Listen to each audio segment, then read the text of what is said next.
Shabbat Shalom, Israel.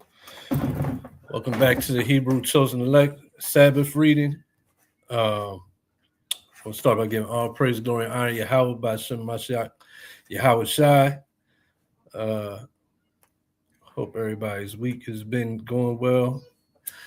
We're going to back up this week in our reading book of Deuteronomy chapter 1 still in Deuteronomy chapter 1. So we finished off last week at around the 15th verse. So we're going to pick right back up where we left off. We're not going to start over. We'll just pick it up. But, so if anybody has any questions or concerns, well, not really concerns, any questions, you can drop it in the chat if you're watching online, and we can either deal with that as you ask it or at the end of class. But before we get started, quick announcements. So, quick announcements before we get started.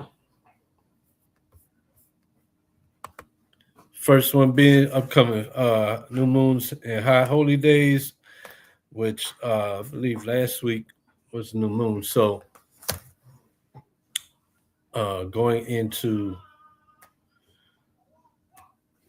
the Slovakia upcoming feast day, the Feast of First Fruits. It's coming up this week. We'll be keeping it May the 31st. That's next Sunday.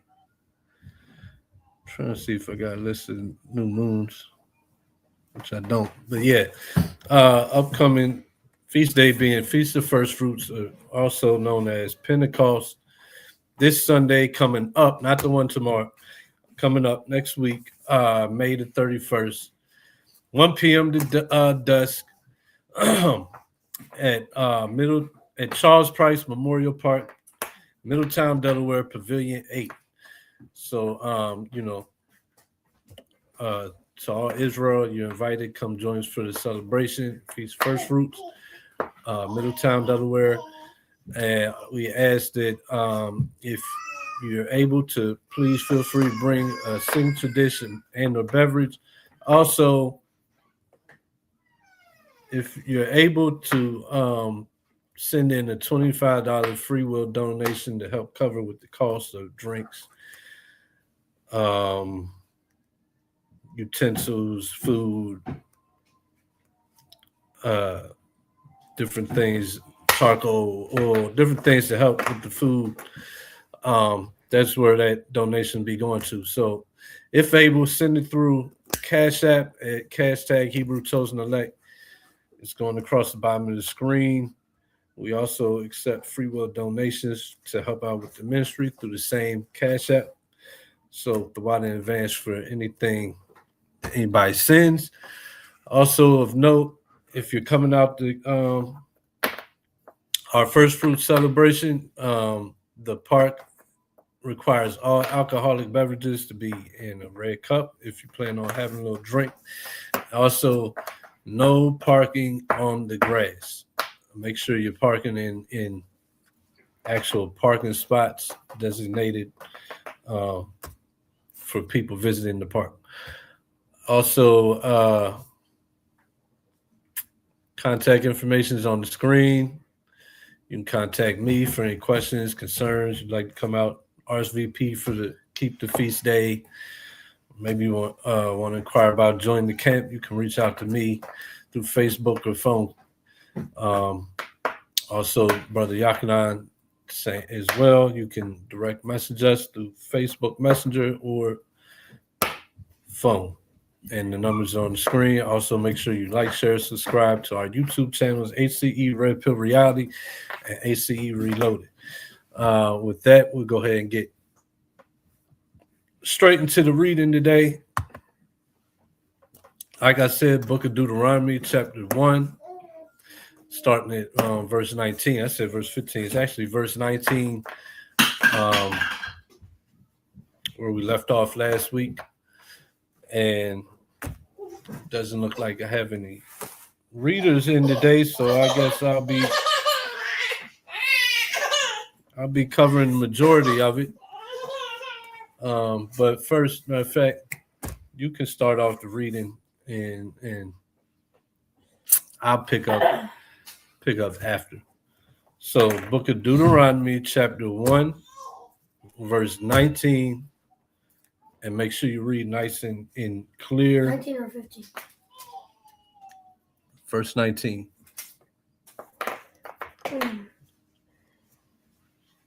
Deuteronomy chapter 1, verse 19.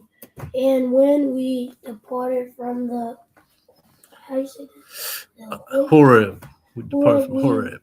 We went through all that great and terrible wilderness, which ye saw by the way of the mountain of the Amorites, as the Lord our God commanded us, and we came to Kadesh Barnea.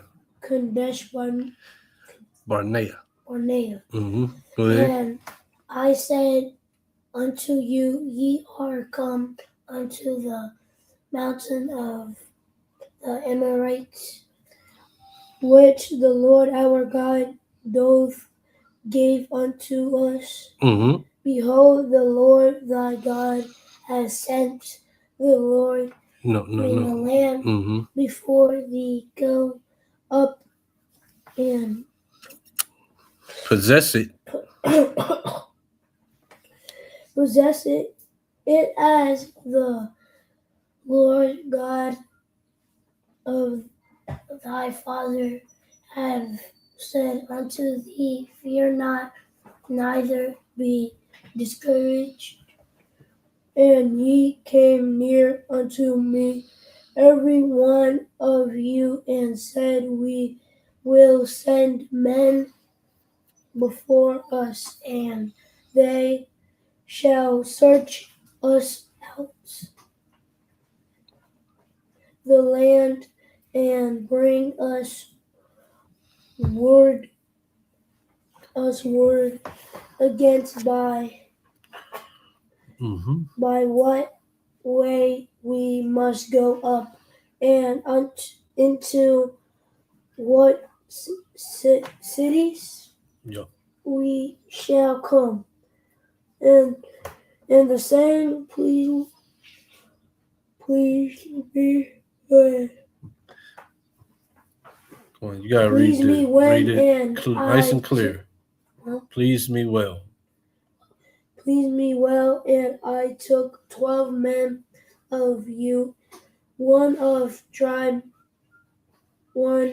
a tribe, and they turned and went up into the mountains and came unto the valley of Eshcol, and searched it out, and they took of the fruits of the land in their hands, and brought it down unto us, and brought us word again, and said, It is a good land, which the Lord our God doth give us.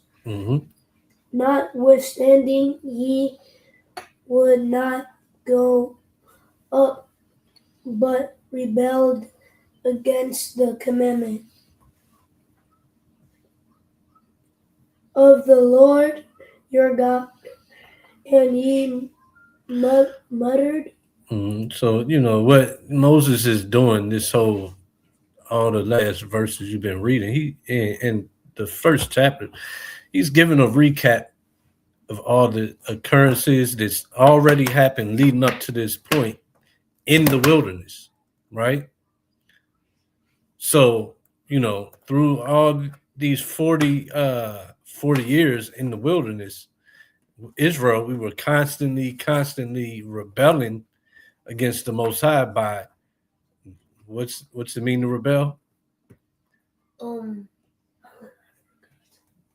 To rebel means to be disobedient, to be told to do one thing but not do it. That's rebellion, right?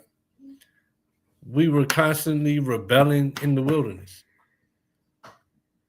and we constantly rebel to this day. We feel like we can do what we want to do.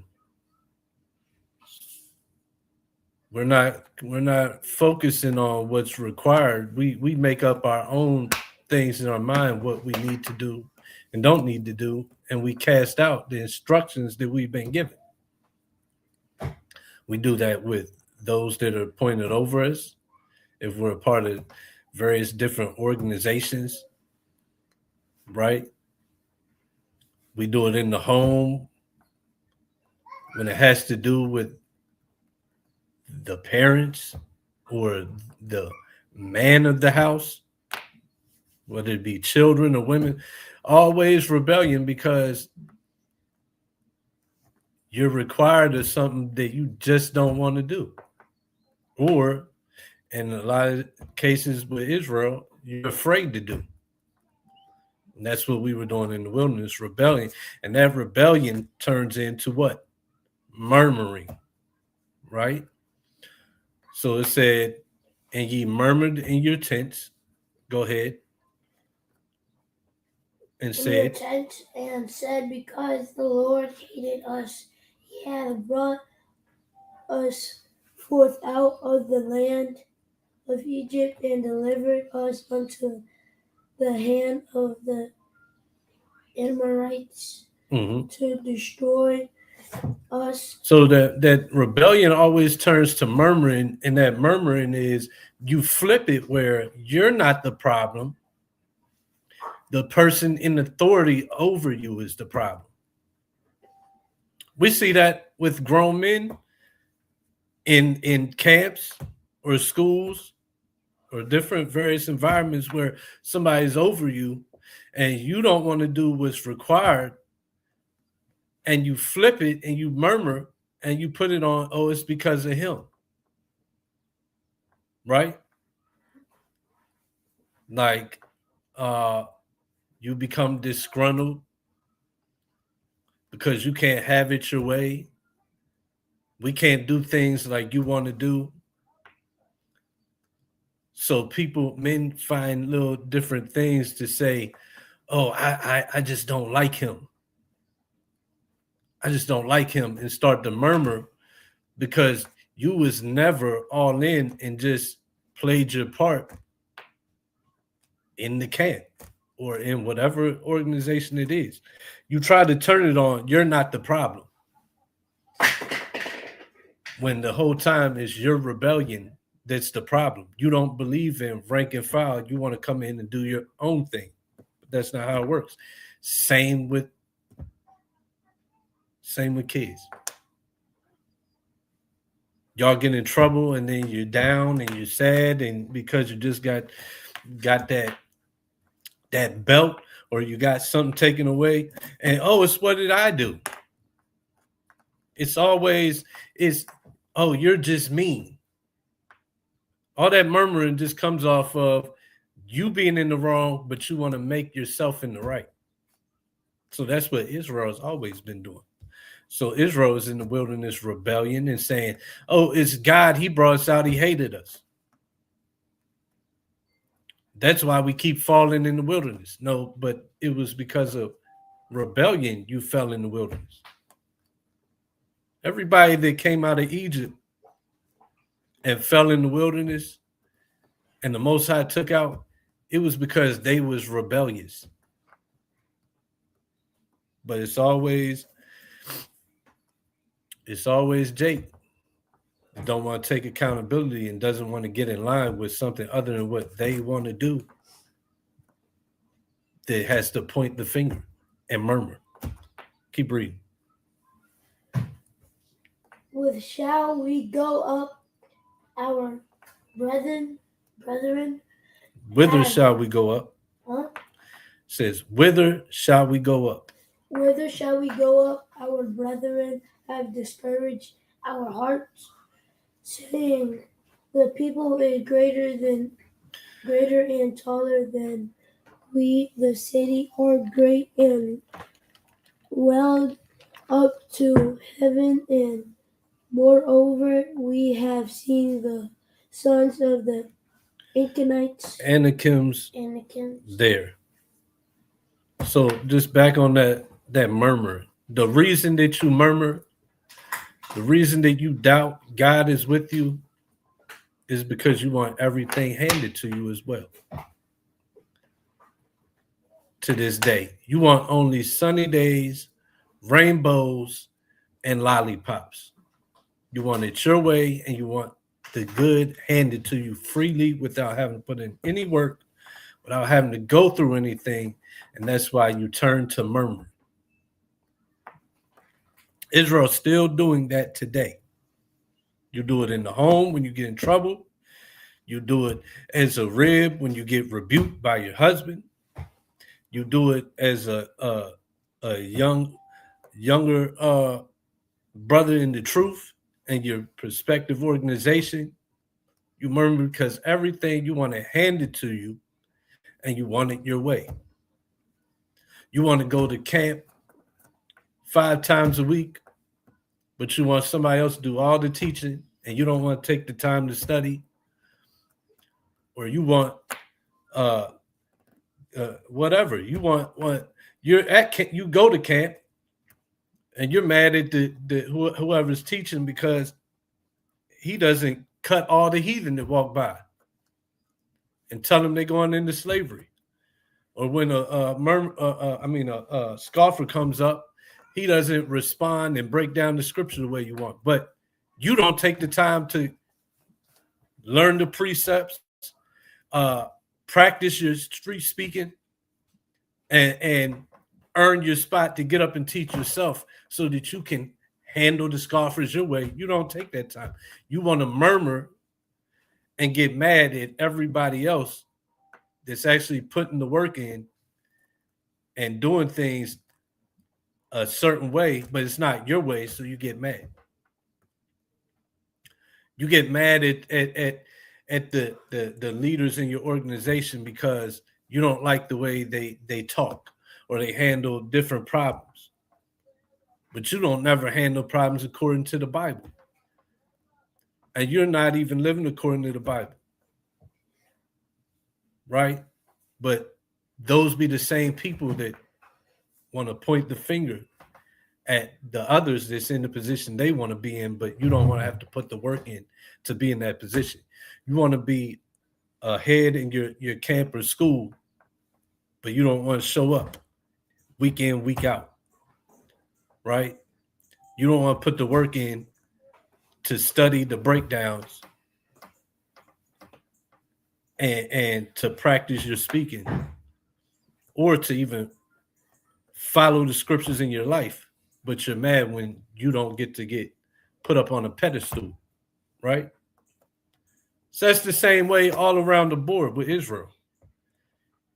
Israel's mad at the condition that we're in and want to look to everybody else, every other people, every other doctrine and philosophy, and follow that and leave off the Bible because, if God loved us, he wouldn't put us in this condition. Right? And murmur against God, murmur against the Bible. All because the Bible has a requirement God has a requirement. You're not keeping up the requirement. So you're getting chastised, but you're not accountable. So your first thing is to point the finger and murmur and blame. That's what we do. So first scripture I want to go into is Sirach 2:1. Going into the reason that you murmur. The reason you doubt God is really because everything's not handed to you. Sirach 2:1-18. It says, "My son, if thou come to serve the Lord, prepare thy soul for temptation." Right off top. That's what we're talking about, so-called believers. Right? If you come and you decide to make that change in your life or to walk that walk that you're going to serve Yahweh, you're going to serve the Lord, off top, you're going to be tempted, because the Lord is going to try you to see if you're really about serving him or you're about serving yourself and following everybody else, the ways of the world. So he said, verse 2, set thy heart aright and constantly endure. You have to set your heart, being your mind. You have to set your mind aright.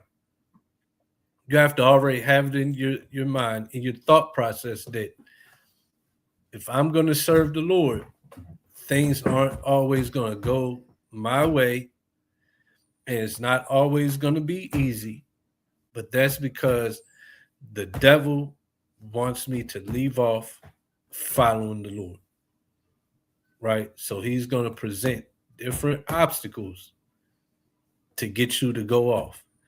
He's going to put a brother, he's going to send a brother your way that's going to offend you.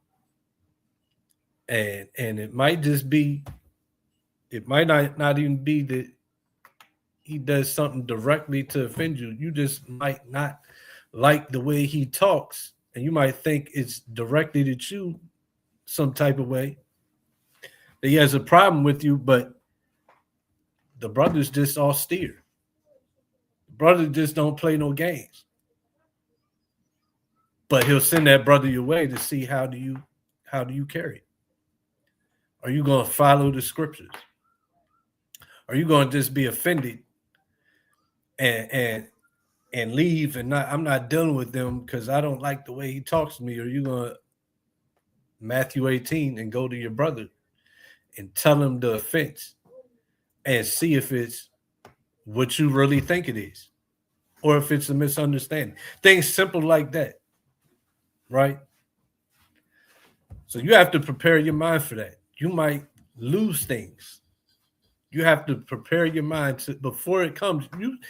You shouldn't be surprised when you lose something. Your mind should already be prepared that I'm going to be tested.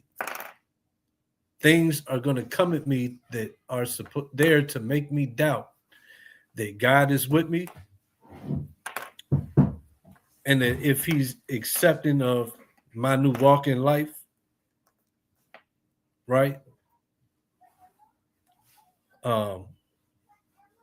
And you have to understand that these things is going to happen. So you have to have that mind state already being prepared for different things to come your way. So it says, constantly endure and make not haste in time of trouble, right? So trouble is going to come. Trouble is going to come your way. Like I said, whether you lose something,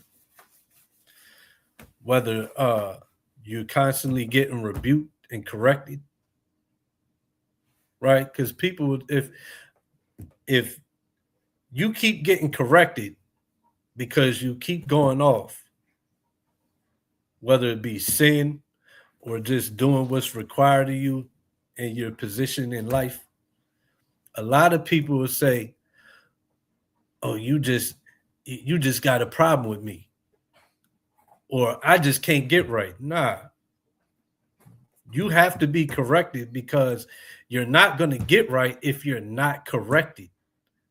So in that time of trouble, you're not supposed to make haste. What's it mean to make haste? It means to act quickly without thinking things over. So if you're being corrected a lot, and it might be in your mind that, oh, I just can't get right, or he got a problem with me, she got a problem with me, she's always telling me what I'm doing wrong and what I need to fix, so I'm going to just throw my hands there and give up, or I'm going to go somewhere else. I'm not going to deal with them no more. That's making haste. You're supposed to reason out that the scriptures say to love thy neighbors and not suffer sin upon him. So that means even if it takes 100 rebukes to get right, then you suffer them 100 rebukes, because the whole goal is to be on the right path. The whole goal is to be living according to the scriptures. according to what the Most High requires from us. So your mind is gonna think things like that and make haste to say, well, I'm gonna just get out of the situation. No, you're supposed to understand that I'm going to be tempted and I'm going to have to endure going through things that's oftentimes only in your mind. You're going to have to go through these things to get blameless, to get on the right path with the Most High. So verse 3, it says, cleave unto him and depart not away. So you're supposed to go through whatever you're going through in life and cleave to the Most High and say Thawada Yahweh, right? And depart not away. It says that thou mayest be increased at thy last end. And what's that? That's the kingdom. The goal is to make the kingdom, right? The goal is to not stay going over and over again through this rat. What's it? The rat wheel. Rat that you put in the cage with the damn mice or guinea pigs, and they run on the wheel. That's Israel. That's us continuing to be on the bottom because we keep on doing the same things. We keep on looking to everybody else to get our people right, to get our communities right, following their religions, their philosophies, their ideals, and we keep ending up at the same place, spinning circles, right?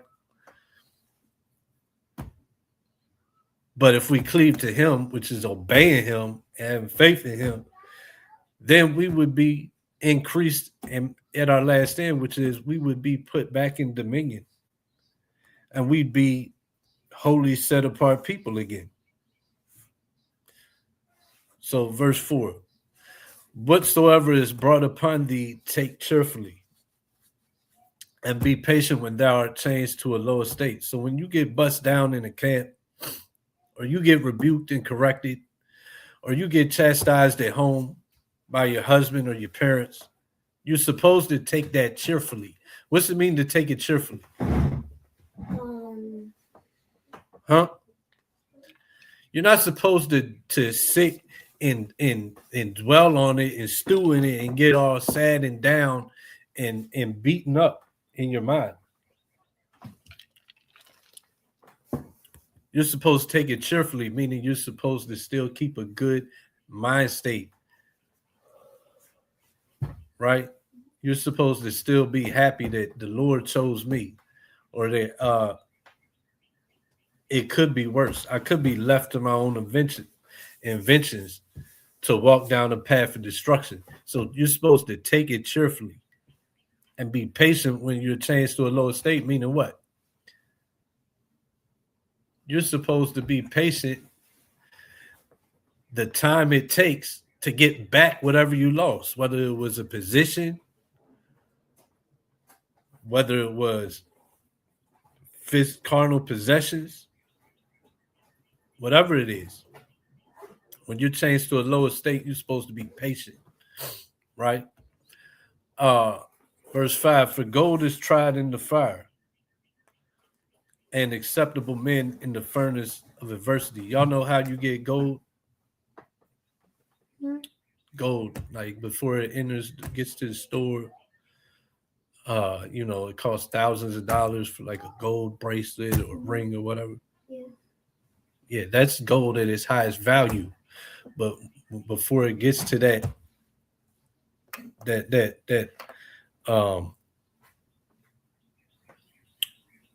jewelry spot in the middle of the mall or the jewelry store, before it gets there, is dug out of the dirt, dug out of the ground.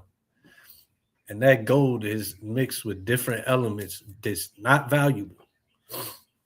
And to get it to that top value where it's in the store and costs thousands of dollars, that's it has to be burned in a furnace. So it's put through fire and you burn away all the unvaluable minerals and elements out of it. The Lord says that's the same with us. That you have to be brought through a spiritual fire. That spiritual fire is going through things, right? Um,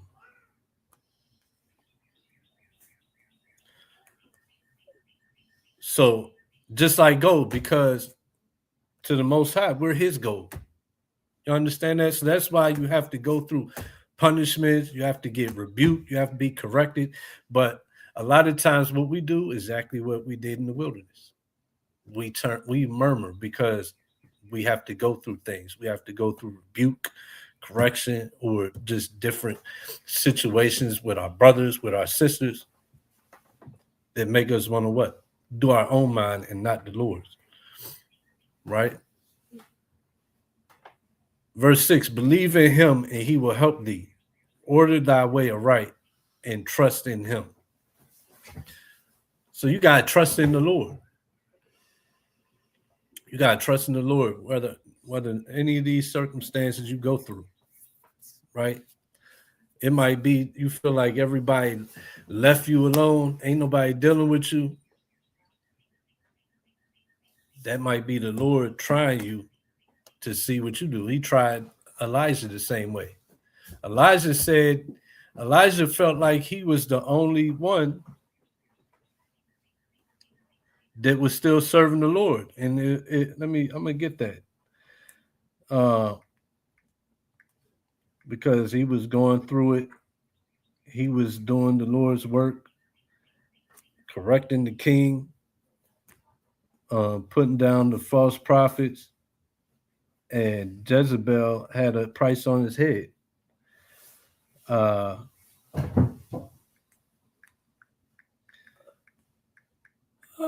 But guess what he did?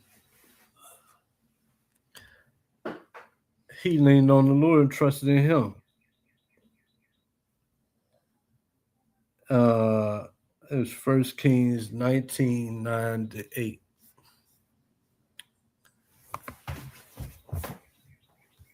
First Kings.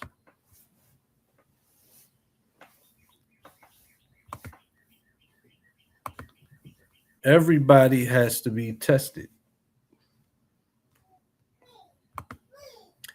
And you can either do like the scripture saying that we're reading, or you can murmur and you can blame God, or you can blame people. You know, it's not you, it's them. It's not me, it's him. It's not me, it's her. 9-18.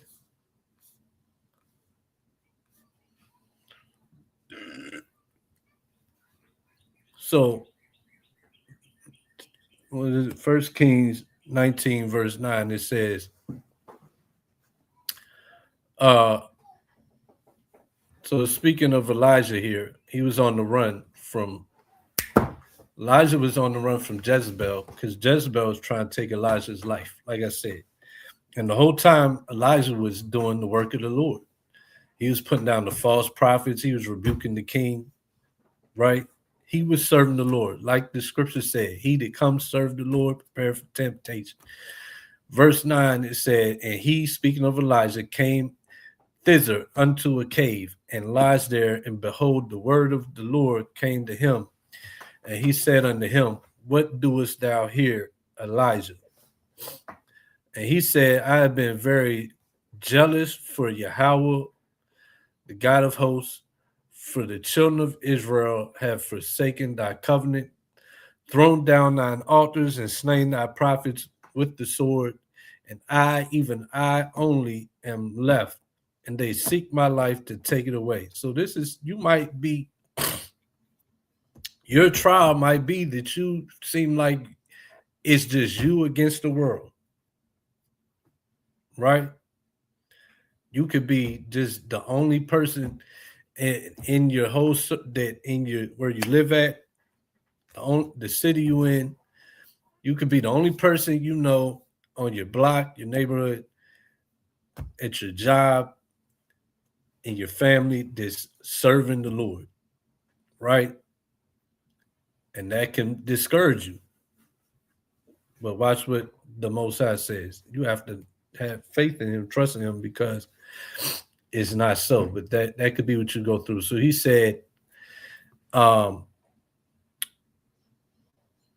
forth and stand upon the Lord. This is the Lord speaking to Elijah. Go forth and stand upon the mount before Yahweh, and behold, Yahweh passed by, and a great and strong wind rent the mountains and break in pieces the rocks before Yahweh, but Yahweh was not in the wind. After the wind, an earthquake, but Yahweh was not in the earthquake. Hold up. Let me skip down some.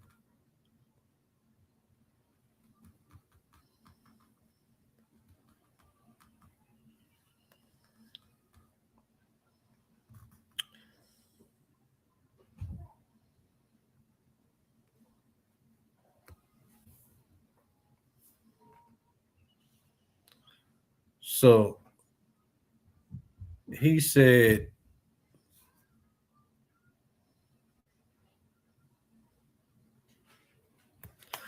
verse 15, and Yahweh said unto him, go and return on thy way to the wilderness of Damascus, and when thou comest, anoint Hazael to be king over Assyria, and Jehu the son of Nimshi shalt thou anoint to be king over Israel, and Elisha the son of Shaphat of Abel Mahola shalt thou anoint to be prophet in thy room. And it shall come to pass that him that escapeth the sword of Hazael shall Jehu slay, and him that escapeth the sword of Jehu shall Elisha slay. Yet I have left me 7,000 in Israel, all the knees which have not bowed unto Baal, and every mouth which have not kissed him. So the Lord let him know that it ain't just him. He's reserved 7,000 in Israel that hasn't bowed the knee to Baal. And then he gave Elijah a replacement and took him up in a chariot to heaven. So he relieved him of everything that he was going through, right? He didn't have to see death. His enemies that was after him couldn't touch him. So the Lord, he saved him from all the trials and tribulations he was going through, and he let him know, you ain't never alone. He reserved 7,000 in Israel that haven't bowed the knee. But the whole point, that's the type of what you might have to go through if you serve the Lord. You might have to have the whole world, seem like the whole world turn against you. But what you're supposed to do, you're supposed to order thy way of right and trust in him. That's something that Elijah didn't break. Elijah never turned to murmuring. He just pleaded to the Lord his cause, right? And the Lord, because of, how zealous Elijah had been and faithful he had been, he gave him a replacement, and he saved him out of his tribulations.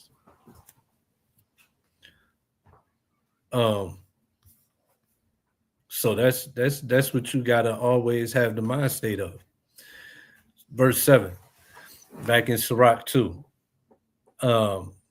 Ye that fear the Lord, wait for his mercy, and go not aside lest ye fall. Ye that fear the Lord, believe him, and your reward shall not fail. Ye that fear the Lord, hope for good and for everlasting joy and mercy. See, all these things is the fruits, the reward for you keeping your fear and faith in the Lord and not becoming a murmurer, right?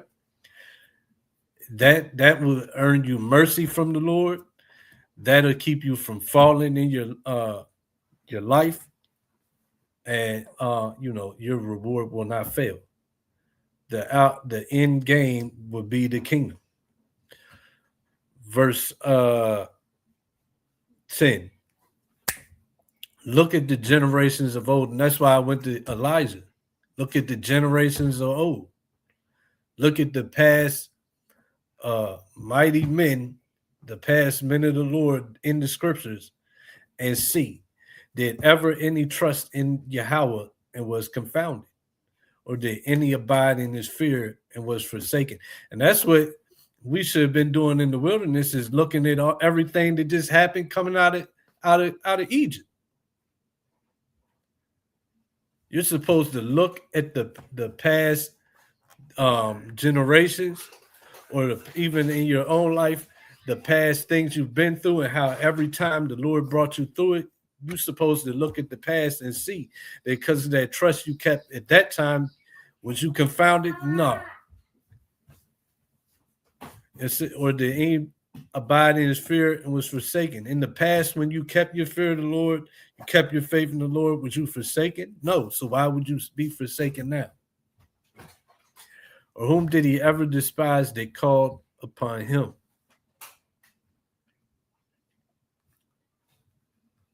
And one way of calling upon him is by doing what he said. Your temptation might be a problem with your brother. He said to go to your brother. That's calling on him, because you resolving your situation by his instructions,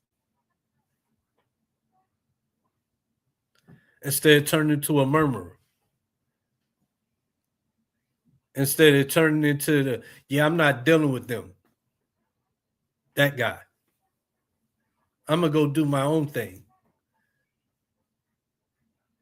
I haven't dedicated myself here, but it's too much. You mean I got to be offended by my brother? I got to be patient with my brother? I can't have everything handed to me. I can't be babied. So I'm going to go do my own thing and be not dedicated there, and not willing to Matthew 18 my problems there. No, call upon him. One way you call upon him is you already know his instructions, so you follow his instructions. Because if you call on the Lord, what do you think his answer is going to be to you? Right? Verse 11. For Yahweh is full of compassion and mercy, long-suffering and very pitiful, and forgiveth sins and saveth in time of affliction. But you forget that. We forget that all the time, because it turns into I lost this, I lost that. My wife left me. She took the kids. I lost a job. I lost my dog. My family ain't dealing with me because I'm following the scriptures. I ain't doing the folly days. I ain't smoking weed no more. God must not be dealing with me. I'm losing all these things. No, he's merciful, long-suffering, and very pitiful, and forgiveth sins and saveth in time of affliction. When you make the kingdom, you don't have none of that. You don't have to worry about family members that want to do Christmas or want to eat pork. Or if anybody wants to be your friend because everything you talk is Bible, you ain't going to have none of that in the kingdom.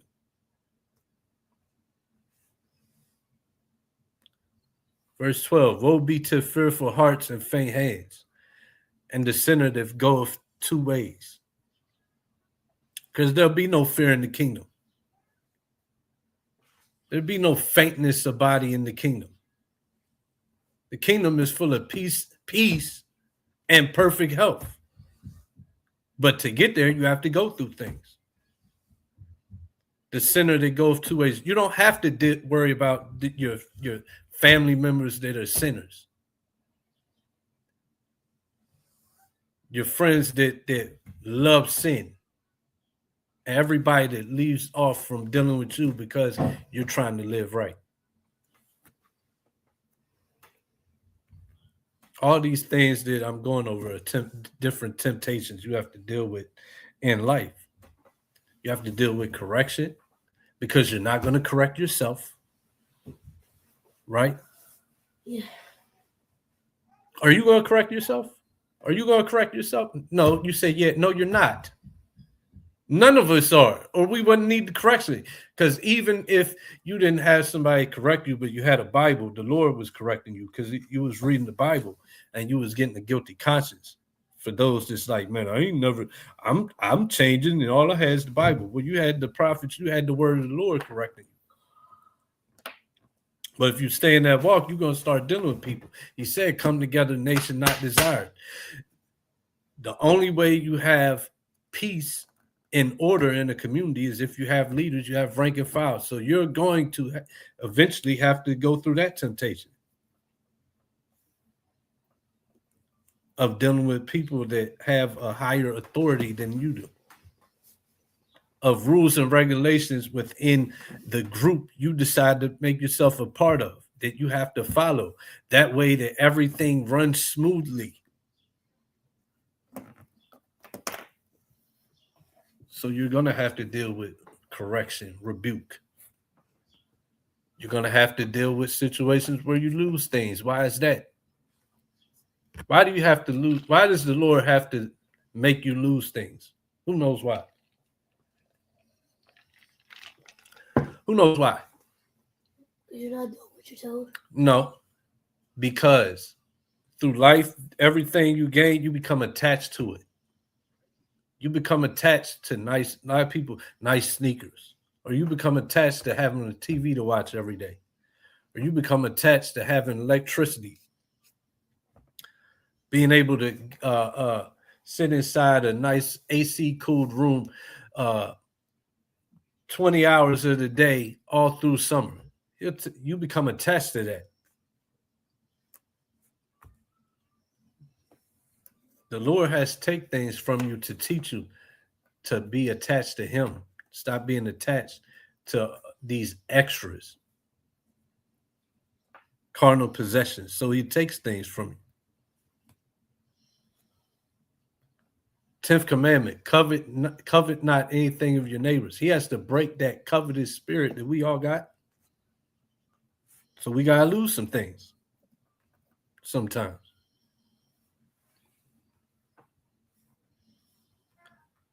Verse 13, woe unto him that is faint-hearted, for he believeth not. Therefore shall he not be defended. So you got to go through trials to make sure that you're not faint-hearted. The Lord don't want a bunch of weak suckers. Right? Because if you're weak and faint-hearted, what's going to happen? What's going to happen? You're weak and faint-hearted.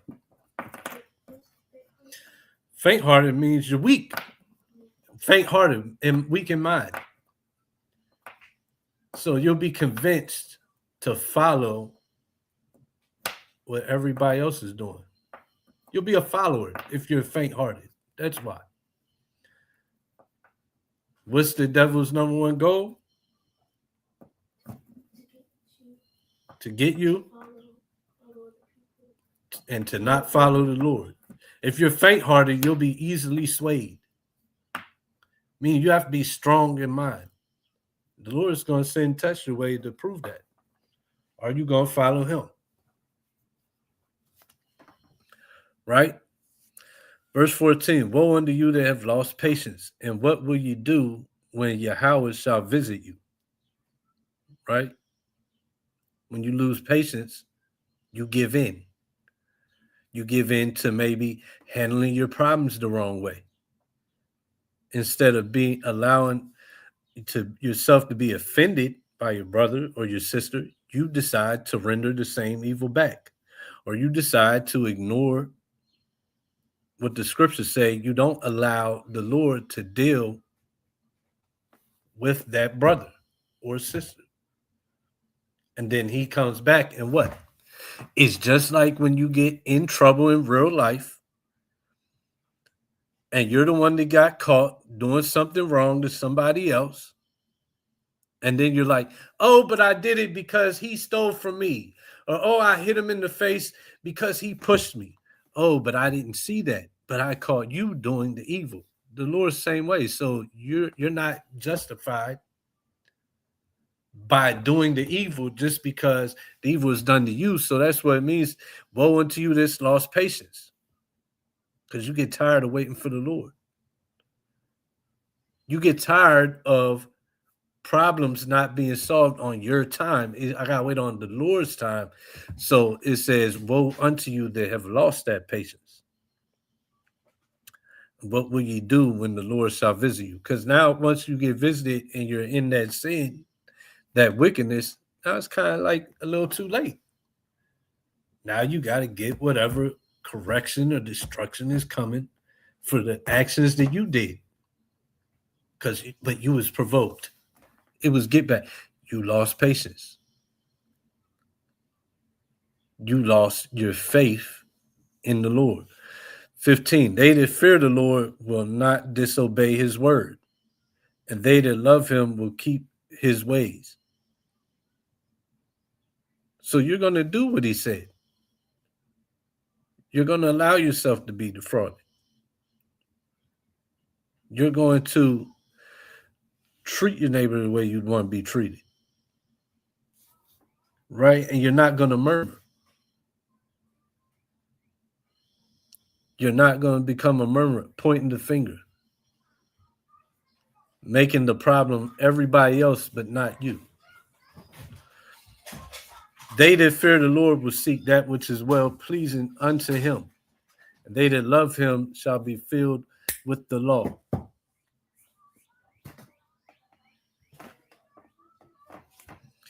They that fear the Lord will prepare their hearts and humble their souls in his sight, saying, we will fall into the hands of the Lord and not into the hands of men. For as his majesty is, so is his mercy. Right? Romans 7, 21, 23. I find in the law that when I would do good, evil is present with me. For I delight in the law of Yahweh after the inward man, but I see another law in my members, warring against the law of my mind and bringing me into the captivity to the law of sin, which is in my members. So that's the devil. That's the spirit of the devil is always there to do what? To do what? To turn you to a murmurer. Or to turn you away from being obedient. Right?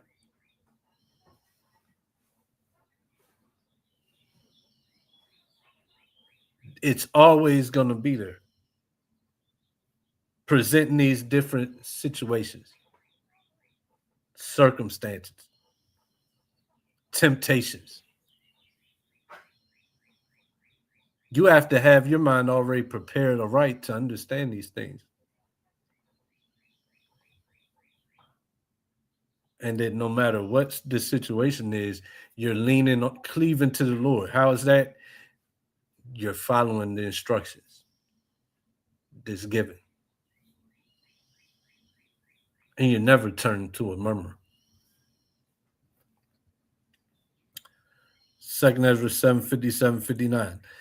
Then answered he me and said, this is the condition of the battle, which man that is born upon the earth shall fight, that if he be overcome, he shall suffer as thou hast said. But if he get the victory, he shall receive the thing that I say. So everybody, we all got to fight this battle of temptations. Right? To receive the thing that I say, which is the kingdom, everlasting life. You have to prove yourself deserving. And that's what we don't understand, which is why we become murmurers, which is why we become unbelievers. Right? Which is why we're not accountable. For this is the life whereof Moses spake unto the people while he lived, saying, choose thee life that thou mayest live. So it's all about your choices. So the trial is going to come, the temptations are going to come to see what you choose to do, how you choose to solve your problems,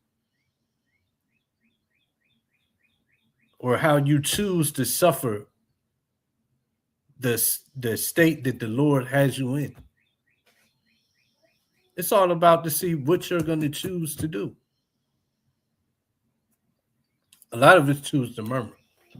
A lot of us choose to point the finger. A lot of us choose that, yeah, maybe that Bible ain't for me. Maybe the truth ain't for me. I'm going to go back to church. I'm going to go back into Islam. Or I'm just go back to being a nigga and living life one paycheck at a time and getting money, going on vacations or getting money, getting high, getting money, getting drunk, and do it all again tomorrow. And I ain't doing none of that religious stuff. I ain't fooling with none of that.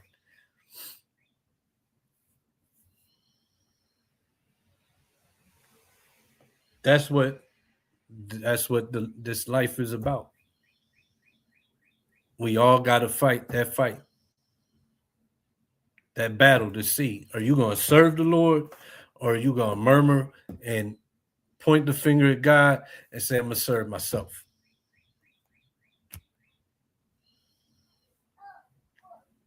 Right? Back to Deuteronomy. Chapter 1, verse 29 to 46. Then said I unto you, dread not, neither be afraid of them.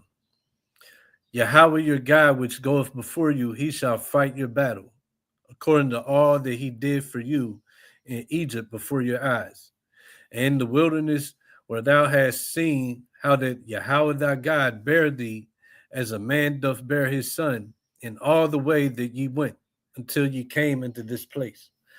Yet in this thing ye did not believe Yahweh your God. So in this same way, that's the end game with the brothers, sisters that turn into murmurers, turn into pointing the fingers, always got a problem with brothers in camps, sisters in camps.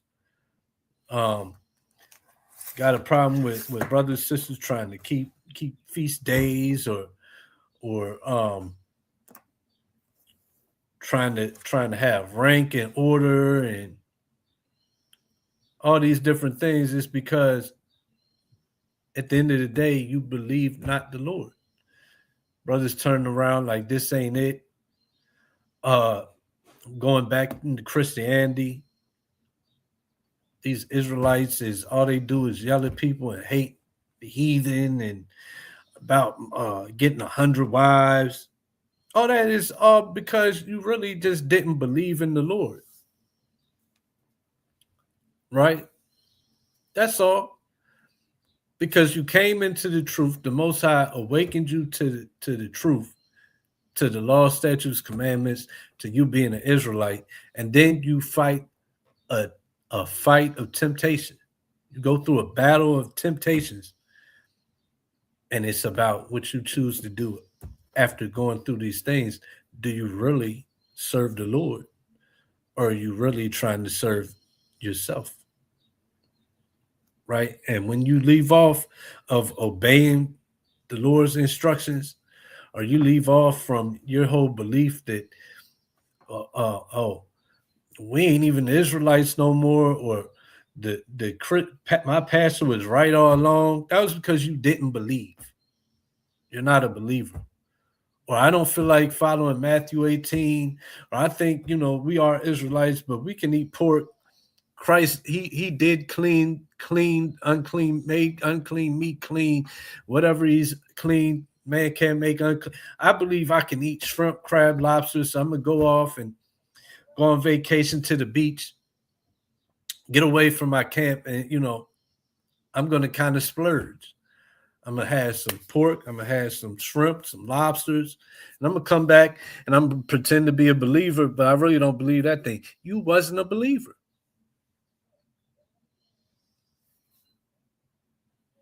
Right? You was tempted. Them thoughts of, oh, how good that pork used to taste, that's temptation as well. When you come to serve the Lord, you're gonna go through those temptations. Ah, man, it was so much better when you could just go out, uh grab something strange out the club, take her home, and just not call her again. That it was so good when you could do that every weekend. You now you actually gotta raise them up. You gotta deal with them. They gotta be your wife. That's temptation. That's part of the fight as well. And when you turn around and you like, nah, I can't do that. I'm gonna just run through every chick I can. I'm gonna call her my wife, but I'm really just got to get that my please my loins. You didn't believe because you gave up the fight to have discipline, right? Matter of fact, this is why you have to go through temptation, because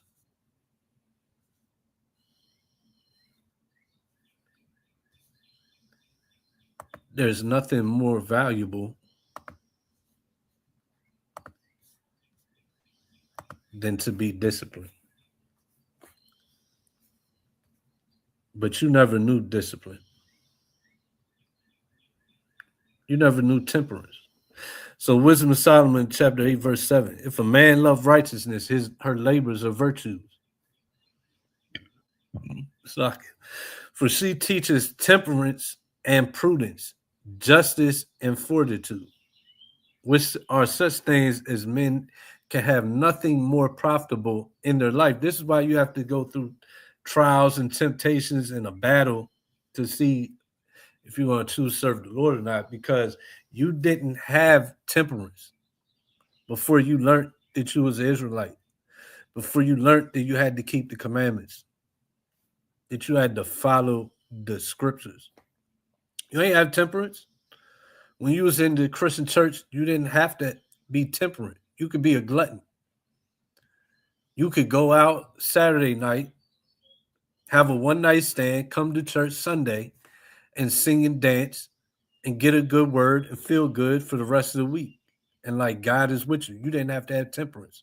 When you was in Islam, you didn't have to, it wasn't required for you to stop selling drugs to your people, right? To stop carrying guns, busting on the ops. That wasn't required from you. You can still come to the mosque the next day after spinning the block on some other Muslims, because they from the block 2 blocks down, or they was selling dope where you sell dope. You could put your kufi on, grow your beard, and go to the mosque after going and spinning the block on the ops. In that. But there's nothing more profitable in your life than to have that temperance. So you have to be tried with what? Offenses. You have to be tempted with offenses to see if you're going to spin the block. Oh, I'm not dealing with them niggas no more. Or Matthew 18. Hey, brother, can I talk to you real quick? I was kind of offended by the way you were speaking at the gathering last night. I felt like maybe you had a problem with me. And the brother's like, nah, I didn't have a problem with you, blah, blah. I was just being austere. That's kind of just how I talk. Because I really don't see things as a game, so I'm kind of just always serious. Oh, I thought it was me. Nah, you won't do that. But you have to be trial by them things to see if you're going to operate with justice and fortitude, prudence, temperance, which would be, don't assume if you're offended, you go to your brother because it might not be what you thought, but the temptation has to be there to see or to teach you that temperance because you didn't have it before, or that prudence because you didn't have it before, or the justice or the fortitude because you ain't have it before. Pastor never taught you that, right? Another reason why you need to you have a art with your brother, you need to go and talk to him about it, is because it may be that you misunderstood whatever it was. And I'm gonna get another one on that. Because this is the same spirit of the murmurers in the wilderness. And a lot of brothers and sisters out there, they turn to the murmuring, they turn to the not following what the scriptures say, and just, oh, I'm offended, I'm not dealing with these cats, right? You turn to that, that's that same murmuring spirit, because it might not even have been what you thought it was all along. And the church, he ain't teach you that at church. They say, come as you are, stay as you are. Just put your money in, it's going to be your season. So you didn't learn that. The Lord has to try you so that you can learn. Don't just be offended and assume things and move off that. If you was offended, go bring the problem to that brother, bring the problem to that sister, because it may be a misunderstanding. And you see that in Sirach 19. Verse, we're going to start at verse 13. Because Matthew 18 says, if you got a problem with your brother, go and bring it to him. Right? And if you have faith in the Lord, you're going to follow that. And it's going to teach you something. It's going to teach you temperance, prudence, justice, fortitude. Because it's just to try a matter of other people and to hear that matter. How about you're offended, try the matter, put your brother, put your sister to trial by bringing that offense, and see, or yourself, put it to trial and see, was the offense really what you thought it was? But when you're an unbeliever and you're a murmurer, you don't follow that, and you just, I'm not dealing with them cats. So what you're doing is you're convicting your brother, you're convicting your sister, because you're just moving off of what you thought, and you're really saying to yourself, you're right, and that brother is just a nigga and he ain't ish. That sister's just a nigga, she ain't ish. That's what you're doing.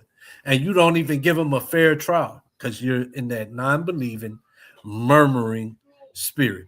So Sirach 19 verse 13 said, admonish a friend, it may be he hath not done it. And if he have done it, that he do it no more again. You see that? So the scriptures put the situations in front of you where you can be offended so that you can admonish that friend. And it might be that he didn't do it. And then you can let it go. Or he did and he ain't going to do it no more. So you can help him get right. He was off a little bit. But because you came and admonished me, you showed me that love and not suffering sin upon me. I can be like, you're right, I'm not even going to do that no more.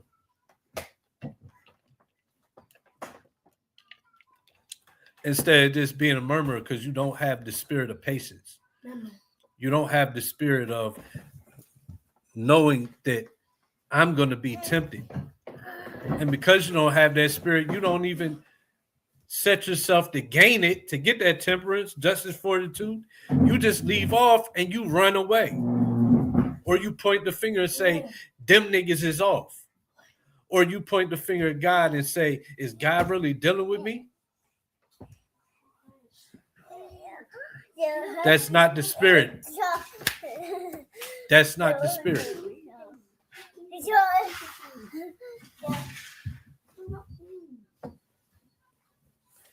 Verse 14, admonish thy friend, it may be he have not said it.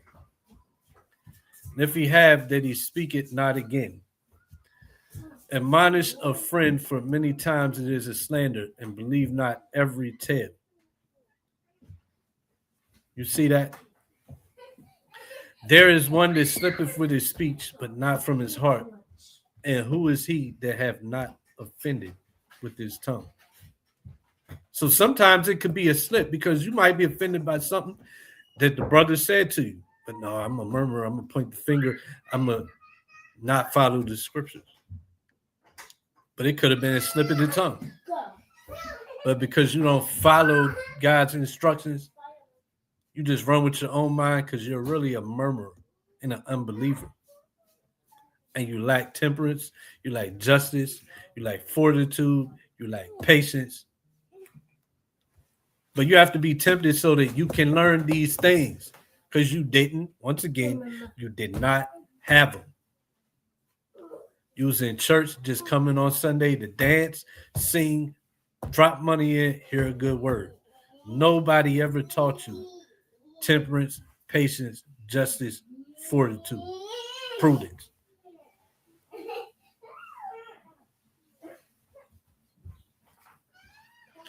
Last verse. Admonish thy neighbor before thou threaten him, and not being angry, give place to the law of the Most High. See, a lot of you are murmurers, so you just bask in your anger. You just move in your anger. You don't want the problem to be solved. Really. That's why brothers and sisters don't want to follow Matthew 18 or don't want to go through trials and tribulations.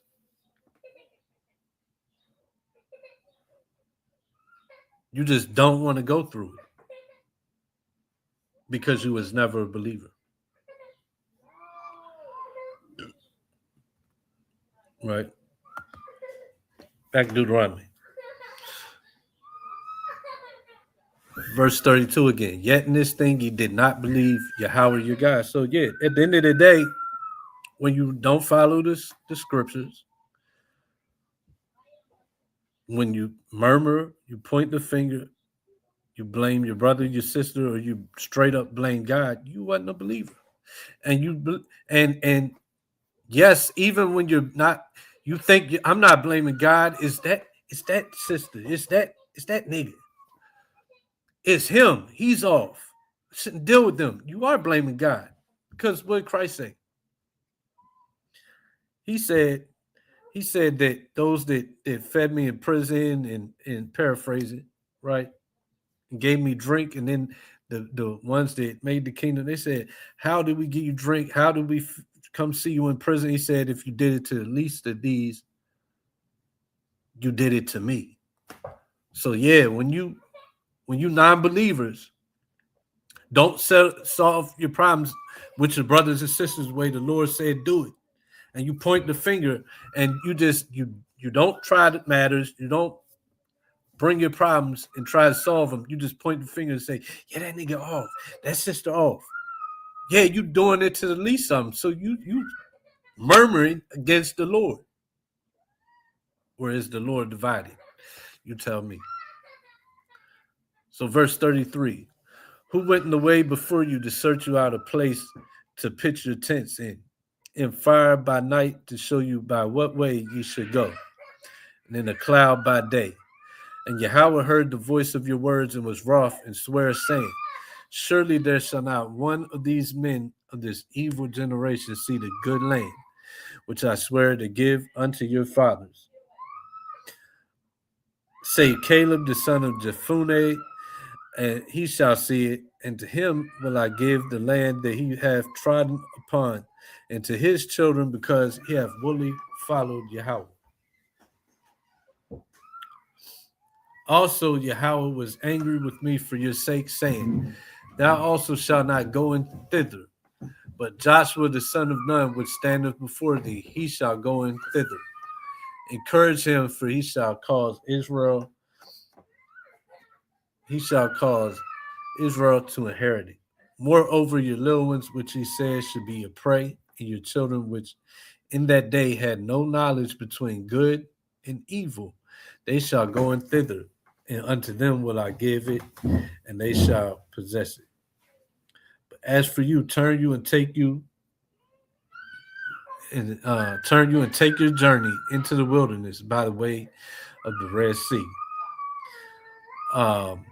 Then ye answered and said unto me, we have sinned against Yahweh. We will go up and fight according to all that Yahweh our God commanded us. And when ye had girded on every man his weapons of war, ye were ready to go up into the hill. And Yahweh said unto me, say unto them, go not up, neither fight, for I am not among you, lest ye be smitten before your enemies. So I spake unto you, and ye would not hear, but rebelled against the commandment of Yahweh, and went presumptuously up into the hill. And the Amorites which dwelt in that mountain came out against you, and chased you as bees do, and destroyed you in Seir, even unto Hormah. And ye returned and wept before Yahweh, but Yahweh would not hearken to your voice, nor give ear unto you. So ye abode in Kadesh many days, according unto the days that ye abode there.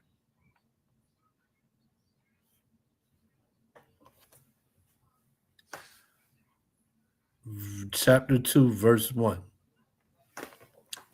Then we turned and took our journey into the wilderness by the way of the Red Sea, as Yahweh spake unto me, and we compassed Mount Seir many days. And Yahweh spake unto me, saying, ye have compassed this mountain long enough. Turn you northward. And commanded thou the people, saying, ye are to pass through the coast of your brethren, the children of Esau, which dwell in Seir, and they shall be afraid of you. Take ye good heed unto yourselves, therefore. Meddle not with them, for I will not give you their land, no, not so much as a foot breadth, because I have given Mount Seir unto Esau for possession. Real quick, so the Lord gave Mount Seir unto Esau for a possession, and these are some photographs from Mount Seir. I'm not going to go into a whole breakdown of Esau, but this is in Mount Seir. I believe this is Petra.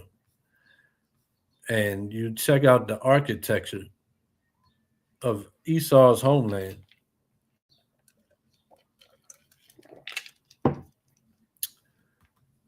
And compare it to present day.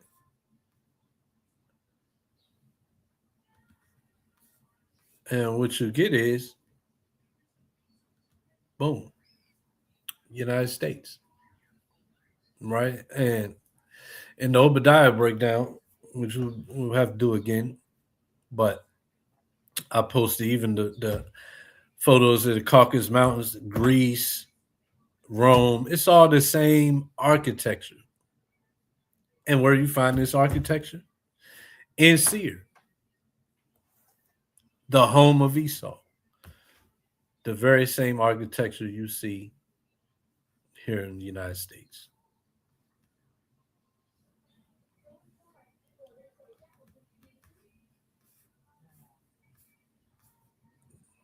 It's the same. Only difference is not on the rocks of a mountainside. That's the only difference.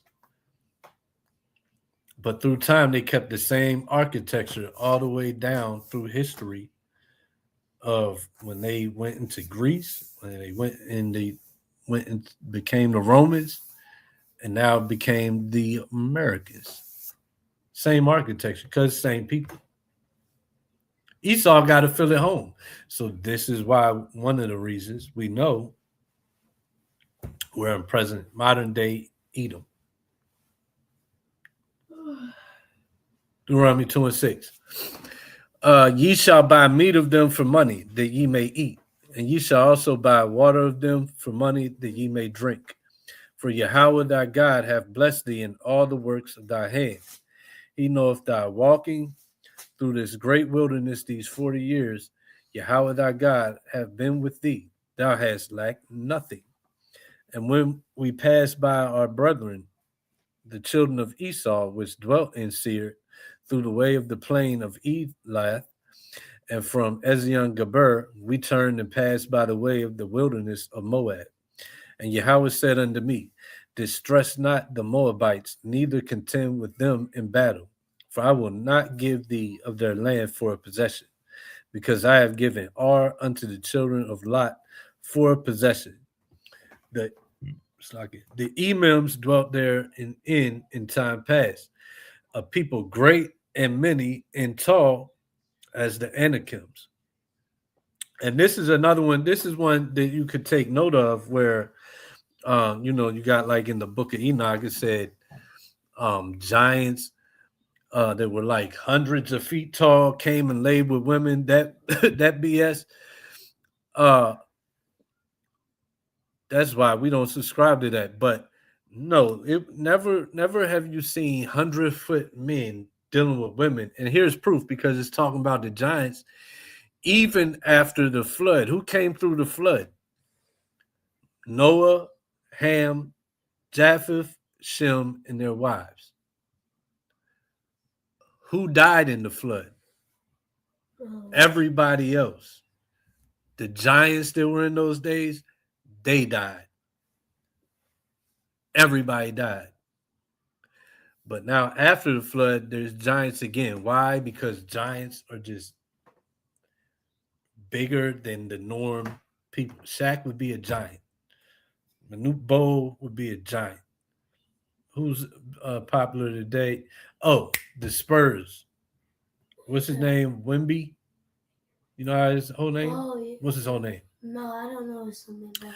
Either way, they call him the alien, I think, because he kind of looked like them little roach aliens in Men in Black. But anyway, that would be a giant. These cats like 7'9", and even as we read on, there's the one I think in Moab. Anyway, he was like 9 feet tall, but that's a giant. Not no damn 100-some foot tall giants walk around and laying with regular old women and making babies. That never happened, right? And even how would it? You mean tell me you're 100-some feet tall with the reproductive organs of a 5'5" woman? That's embarrassing, right? So yeah, this is a good one though to show like, okay, so it's still giants after the fact. And then so what happened? If those giants are gone, so now regular people are giving birth to, I don't know, to grow to be 100 feet, would you probably have to come out already at 10 feet? So that's make believe. And this is a good account to show like, okay, that never happened. Because even after the flood, we see giants again after them days. So where was that?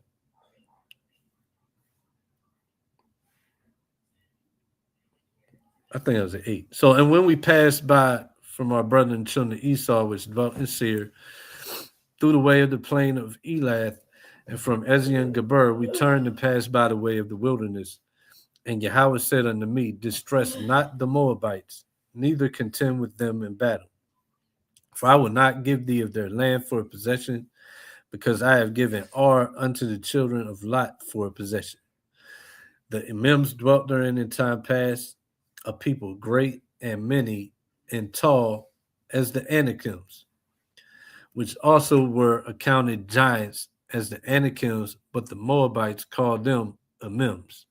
The Harims also dwelt in Seir before time, but the children of Esau succeeded them when they had destroyed them from before them and dwelt in their stead, as Israel did unto the land of his possession, which Yahweh gave unto them.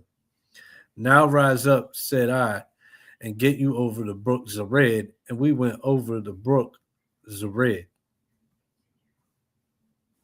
And the space in which we came from Kadesh Barnea until we were come over the brook Zered was 38 years, until all the generation of the men of war were wasted out from among the hosts, as Yahweh swear unto them.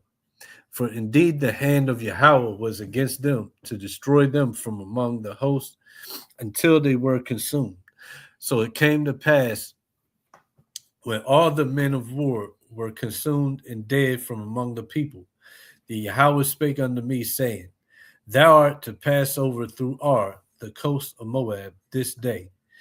And when thou comest nigh over against the children of Ammon, distress them not, nor meddle with them, for I will not give thee of the land of the children of Ammon any possession, because I have given it unto the children of Lot for a possession. That also was counted a land of giants. Giants dwelt therein in old time, and the Ammonites called them Zamims. You see that? So there was giants before the flood and even after. Um, so proving that 100-foot giants is just nonsense. Because now, okay, regular people, I guess, are making 100-foot giants. It never happened. Verse 21, a people great and many and tall as the Anakims, but Yahweh destroyed them before them, and they succeeded them and dwelt in their stead, as he did to the children of Esau, which dwelt in Seir, when he destroyed the Harims from before them. And they succeeded them and dwelt in their stead even unto this day. And the Avims which dwelt in Hazarim, even unto Azah, the Caphtorims which came forth out of Caphtor, destroyed them and dwelt in their stead. Rise ye up, take your journey, and pass over the river Arnon. Behold, I have given into thine hand Sihon the Amorite, king of Heshbon, and his land. Begin to possess it and contend with him in battle. This day will I begin to put the dread of thee and the fear of thee upon the nations that are under the whole heaven. Who shall hear a report of thee and shall tremble and be in anguish because of thee? And I sent messengers out of the wilderness of Kedemoth unto Sihon, king of Heshbon, with words of peace, saying, let us pass through thy land. I will go along by the highway. I will neither turn unto the right hand nor to the left. Thou shalt sell me meat for money, that I may eat, and give me water for money, that I may drink. Only I will pass through on my feet. As the children of Esau which dwell in Seir, and the Moabites which dwell in Ar did unto me, until I shall pass over Jordan into the land which Yahweh our God giveth us. But Sihon, king of Heshbon, would not let us pass by him, for Yahweh thy God hardened his spirit and made his heart obstinate, that he might deliver him into thy hand, as appeareth this day. And Yahweh said unto me, behold, I have begun to give Sihon and his land before thee. Begin to possess, that thou mayest inherit his land. Then Sihon came out against us, he and all his people, to fight in Jahaz. And Yahweh our God delivered him before us, and we smote him, and his sons and all his people. And we took all his cities at that time, and utterly destroyed the men and the women and the little ones of every city. We left none to remain. Only the cattle we took for a prey unto ourselves, and the spoil of the cities we took. From Aroer, which is by the brink of the river of Arnon, and from the city that is by the river, even unto Gilead, there was not one city too strong for us. Yahweh our God delivered all unto us. Only unto the land of the children of Ammon thou camest not, nor unto any place of the river Jabbok, nor unto the cities and the mountains, nor unto whatsoever Yahweh our God forbade us.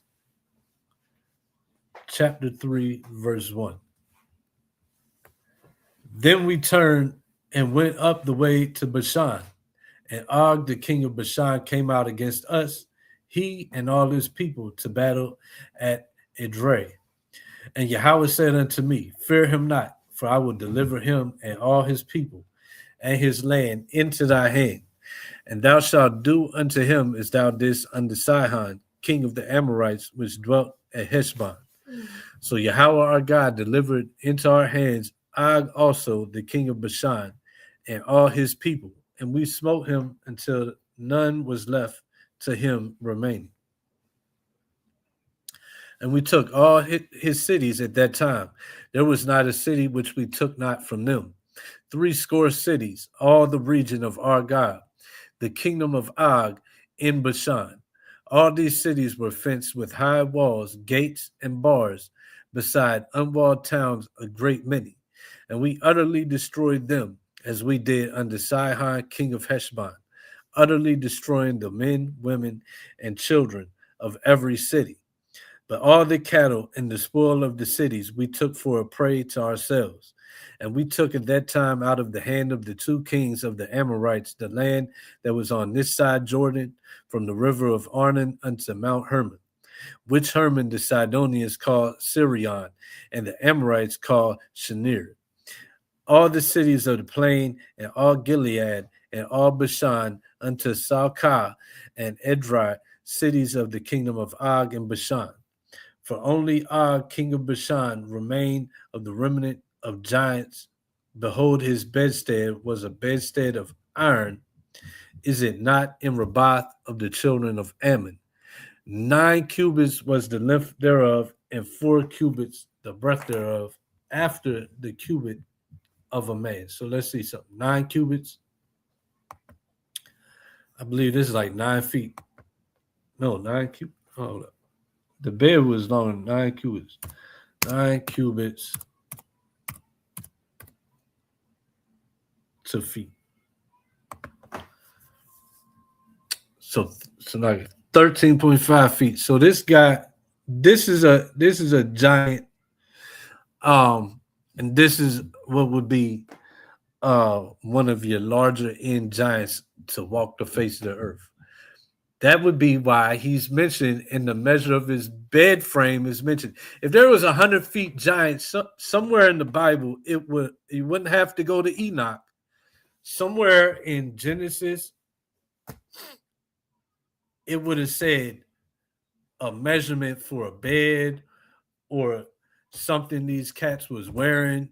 It would have been something, because why is it listed here, the measurements for this giant's bed, this king's bed?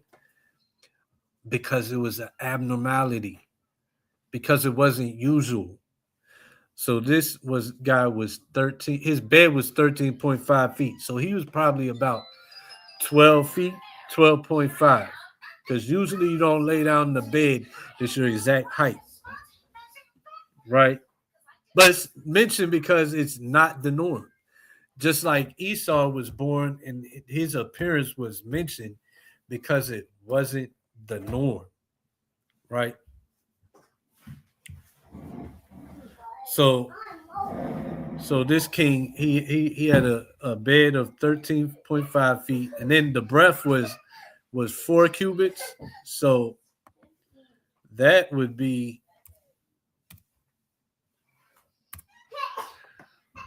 6 feet. So this cat's width laying down was some people's height, right? His bed was 6 feet wide. It was 13.5 feet long. But yeah, once again, it wasn't no damn 100-some foot giant, right? Laying with regular women. And I can't believe people actually believe that and subscribe to a book that would say that. But nonetheless, there was giants, and there was giants taller than what we see today. Today, you probably might find a giant that's 8 feet plus. I'd have to look it up. In fact, we might as well. Let's just look it up and see. But even like these 12-foot giants, they don't exist no more. But that would be one of your high end sizes for a giant would be 12 feet, not 50, not 100. So let's see. What is the tallest recorded human? Let's just see. See what it says. So, yep, this is what I thought. So, the tallest person in recorded history, right, is Robert Wadlow of Alton, Illinois, before his death in 1940. So this is already in the 40s even. At the age 22, he reached an astonishing height of 8 feet 11.1 inches. So I mean that's almost that's you might as well call that 9 feet. It's only 1 inch off. So yeah, that's pretty crazy height there. And look at the picture. I mean, this is a giant. Like, you don't need to imagine 100-foot person to understand the scripture when it says giants was in the earth, or to understand that the book of Enoch is some make believe that should be. I mean, that book should be in your fictional bookshelf, right with Jack and the Beanstalk, 100-foot giants. But look at this man, nowhere near 100 feet, but clearly that's a giant. And also, yeah, Khan, Yakinan, and also, because I left that out, a giant can also be someone who is a big shot or tycoon, like the Rothschilds, Rockefellers, Rothmans, DuPonts, who would be considered giants, and that's a fact. So also, giant could be, like Yakinan put in the comment, quote unquote, big shot or tycoon, right? So yeah, but this is this is this is a good picture showing, like, yeah, so there was giants in the earth. um and one scripture says that through time things shall get weaker. Trying to remember that one, but I don't want to pull it. Either way though, yeah, this cat is huge, a giant next to everybody else, right? um and he was 8 feet. So that king, man, so he's gonna look like these people next to the king of Og, because the king of Og is gonna um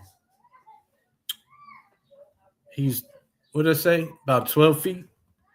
So yeah, so the king of Og would stand about as high as where my mouse is at right now, next to this guy. So this guy's 8 feet, actually about 9 feet.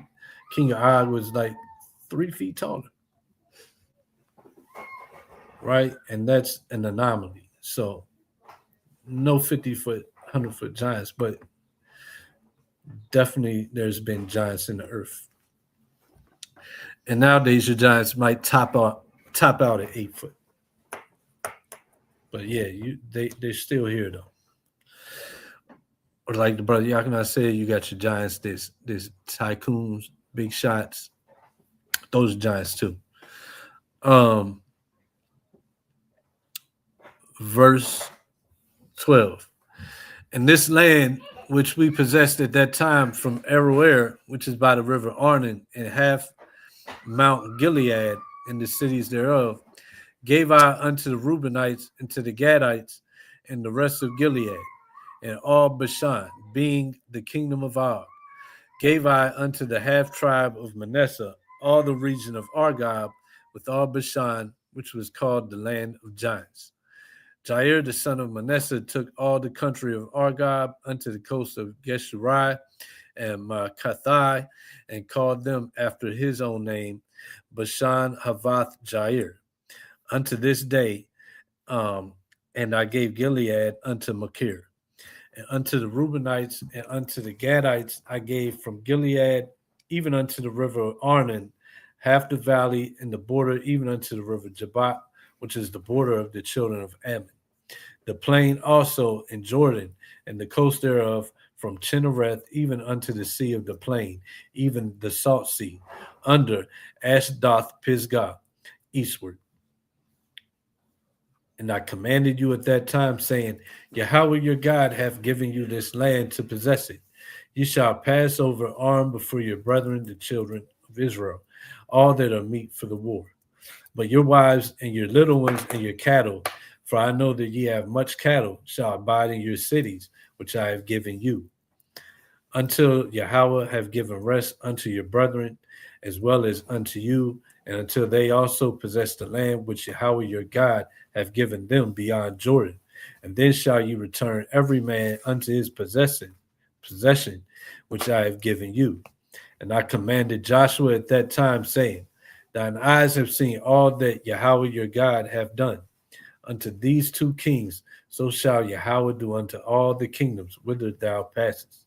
Ye shall not fear them, for Yahweh your God, he shall fight for you. And I besought Yahweh at that time, saying, O Yahweh, God, O Lord Yahweh, thou hast begun to show thy servant thy greatness and thy mighty hand. For what God is there in heaven or in earth that can do according to thy works and according to thy might? I pray thee, let me go over and see the good land that is beyond Jordan, that goodly mountain and Lebanon.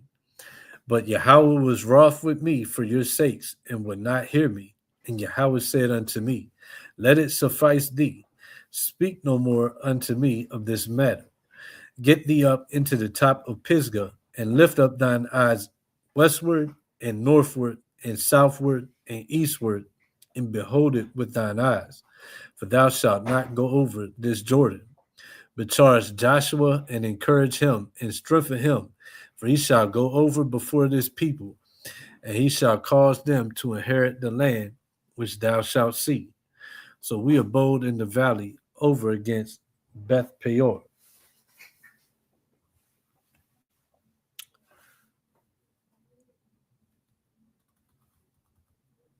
Deuteronomy chapter 4, verse 1. Now therefore hearken, O Israel, unto the statutes and unto the judgments which I teach you, for to do them, that ye may live and go in and possess the land which Yahweh, God of your fathers, giveth you. Excuse me.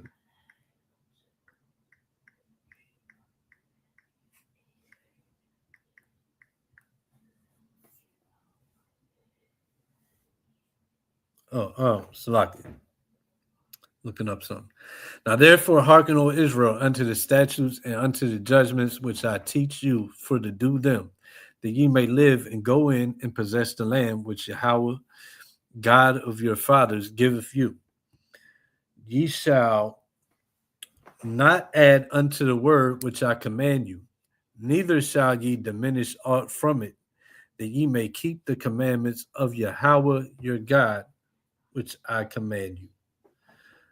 So that's a commandment that he said not to add unto the word which he commands and diminish aught from it, that you may keep the commandments. And that's something that we see a lot of all the time in the Christian community, in the Israelite community, in the Muslim community, in the just regular world community. People add on all the time to the words of God.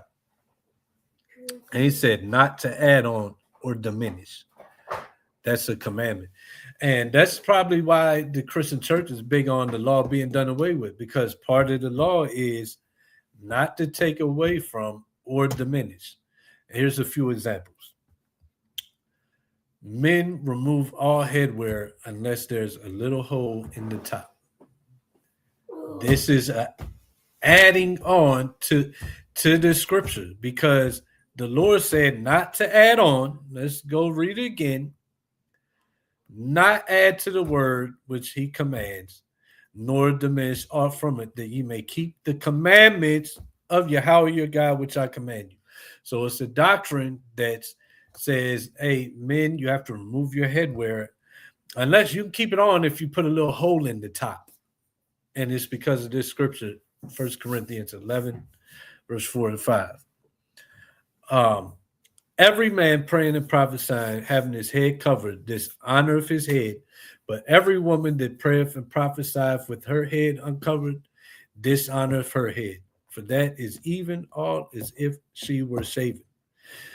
We can't find this nowhere else in the Bible. We can't find it in the books of Moses. And he said, don't add. So is Paul adding here? No. This law is probably why Paul says this when you keep reading down. 1 Corinthians 11:16. If any man seem to be contentious, we have no such custom, neither the churches of God. So we can't find it in Torah, but it does say not to add.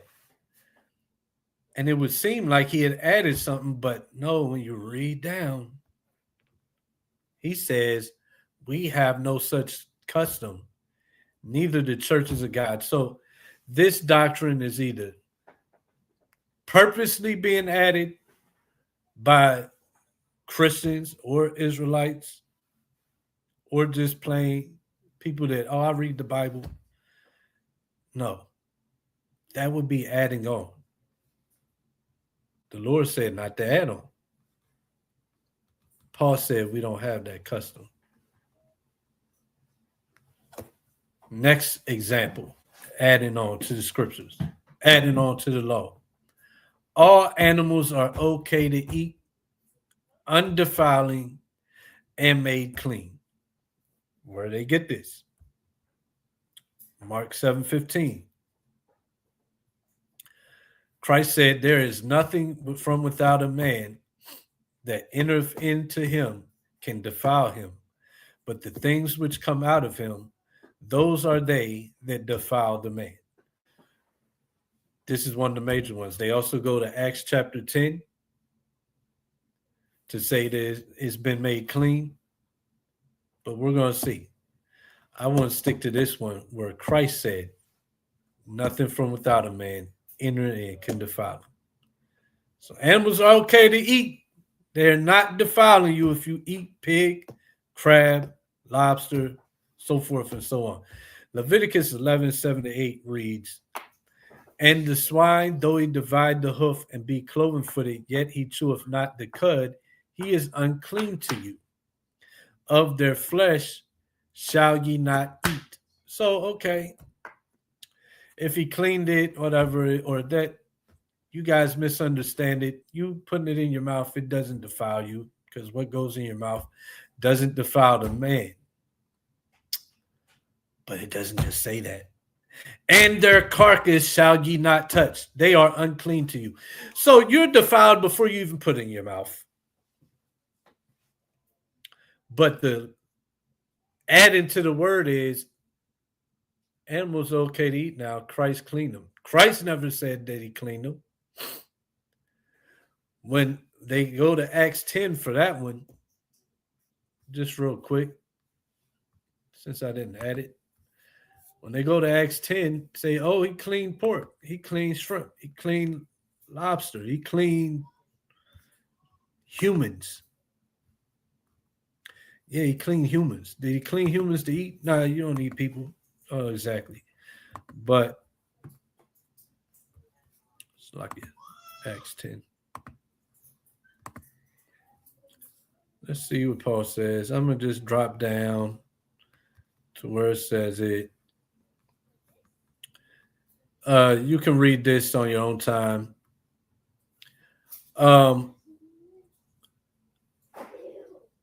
So Peter has this dream about four-footed beasts and creeping things and fowls of the air. And verse 13 says, and there came a voice to him, rise, Peter, kill and eat. But Peter said, not so, Lord, for I have never eaten anything that is common or unclean. If he had cleaned pork, why would Peter, who learned directly under Yahushua, wouldn't they have been eating common and unclean food since it was okay? Like, if it's okay, why wouldn't Christ eat it? Why wouldn't he teach the apostles to eat it? Why wouldn't he already know this?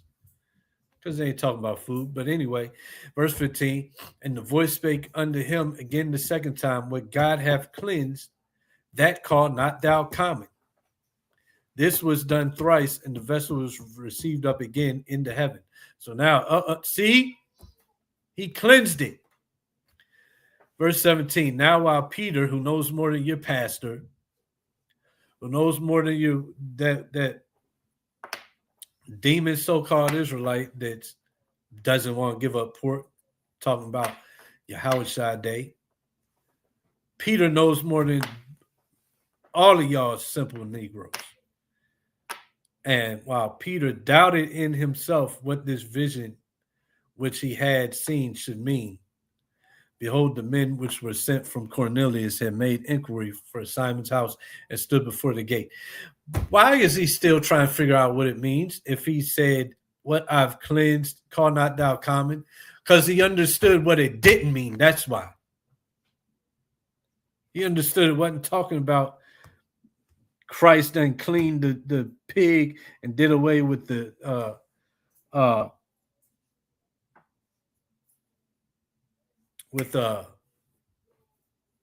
Leviticus 11, right? But once again, I mean, you go back, it's adding on, because Christ said, let's just get that real quick. And according to the Christians, Christ is God. Y'all know that? Yeah. According to Christians, Christ is God. Yeah. So, well, God's the one that said not to eat those things. Interesting. So, somebody is adding to the word. He said not to add. Didn't he say not to add? He said don't add. But the Christians, they're saying Christ is God. So you mean Christ changed his mind? Or he didn't know what he was talking about the first time? Because that means Christ gave that law. To not change things, he gave that law. To not eat or even touch the carcass of swine and unclean animals, he gave that law. So according to Christians, Christ gave that law because he's God. But Christ understands he never taught that. He taught that he's the Son. And he said, John 12:49, for I have not spoken of myself, but the Father which sent me. He gave me a commandment, what I should say and what I should speak. And I know that his commandment is life everlasting. Whatsoever I speak, therefore, even as the Father said unto me, so I speak. Oh, so maybe, you know what? I got it. God didn't talk to Christ about the dietary standards. So he didn't change it. They just never had that conversation. It's all silly and dumb. And it's also a sin.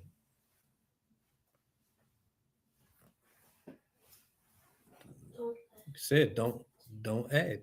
But this is why the Christian church wants the law to be done away with.